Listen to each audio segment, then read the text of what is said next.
परीक्षा नजदीक आवा था तू बैठ के मोबाइल चलावा था रे। ई बार अगर परीक्षा में अगर फेल कर गया तो मार के गोड़ हाथ सब तोड़ दे, बुझला ना? ए गलुआ, आप अपना पर नजर रखिए।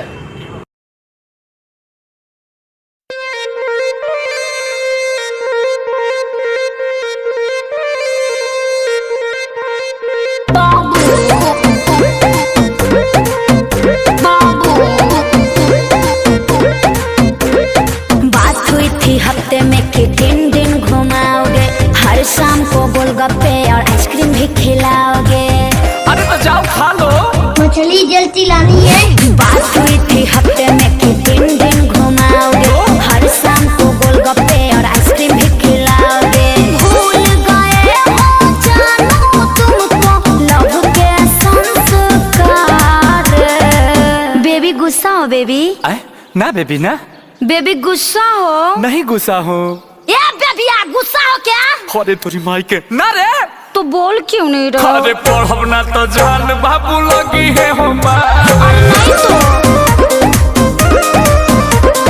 बाटे बुद्धि जाम की जाम कपार।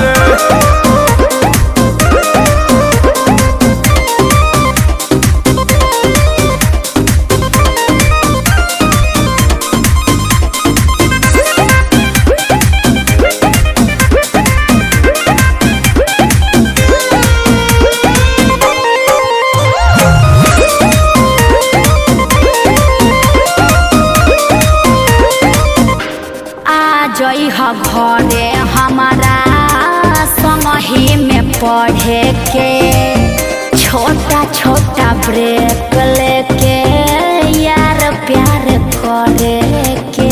बाबू जनी है जे बाबू जी तुम्हारी मारी के खाइल निकाल दी है रात। खाइल न तो हला मोहल्ला में राती में घूमे पड़ा साहब।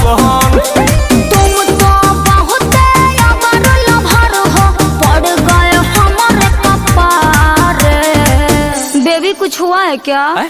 नहीं बेबी। कुछ हुआ है बेबी? कुछ नहीं हुआ है बेबी। बेबिया कुछ हुआ है करे? हाँ एगो लड़का एगो लड़की भइल बा, जो खिलाओ। क्या कर? कि पढ़ब ना तो जान बाबू लगी है हम। बाटे बुद्धि जाम की जाम कपार। लकड़ी ले खोद लो बाबू दिमागवा को। हाँ हाँ हाँ।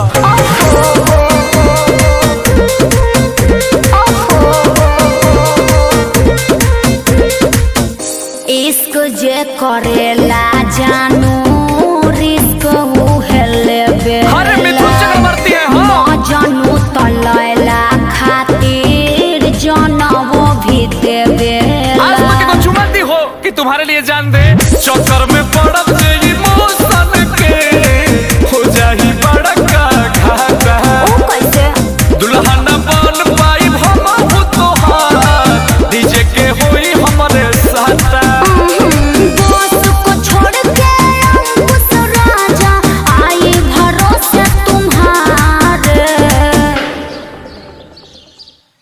ले ले ले ले ले बेबी, कितना प्यार करती हो मेरे से। इधर देखो बेबी बाबा, बेबी बाबा बाबा गोड़ लगते नहीं बाबूजी। आई नहीं पढ़े पढ़ के चाहे तो लड़की के अरे पास जाती होई बेटा गोली रे हमारे। अरे नहीं पिताश्री, A ग्रेड से पास होंगे।